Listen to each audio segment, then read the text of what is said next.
Guys ভিডিঅ'টো skip নকৰি 1 minute ধৈৰ্য সহকাৰে শুনক। আপোনালোকৰ কিবা নহয় কিবা এটা হ'লেও উপকাৰ হ'ব বুলি ভাবোঁ এই ভিডিঅ'টোৰ পৰা। মই যে আহিছোঁ আজি ইয়াত এই জণ্ডিছ জাৰিব আহিছোঁ। আপোনালোকৰ জণ্ডিছ হোৱা কেনেকৈ গম পাব? যদি আপোনাৰ মূৰৰ বিষ হৈছে, বমি হৈছে, জ্বৰ হৈছে, তেতিয়াহ'লে আপোনালোকে গম পাব যে জণ্ডিছ আৰম্ভ হৈছে। আৰু তেতিয়া আপোনালোকে কি কৰিব, জণ্ডিছত মানে ডক্টৰৰ তাত গ'লে বেছি ফল হেৰি নাপায়। আৰু আপোনালোকে অজাৰ পৰামৰ্শ ল'ব লাগে।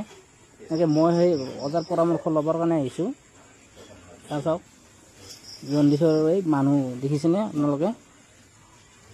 ইমান মানুহ হয়, ডেইলি 40-50 জনমান মানুহে হয়, জাৰি আছে। আপোনাৰ যদি জণ্ডিছ হোৱা নাই তে নোহোৱা বুলি ক'ব, যদি হৈছে হোৱা বুলি ক'ব। হ'লে আপোনাৰ মেডিচিন দিব তেখেতে, যে 3 দিন কিবা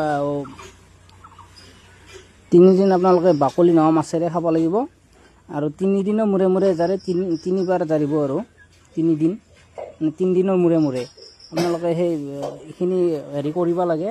হোৱাৰ পাছত আপোনালোকৰ জণ্ডিছ আৰামত ভাল হৈ যায়। এখেতৰ প্ৰমাণ আছে, বহুত প্ৰমাণ আছে।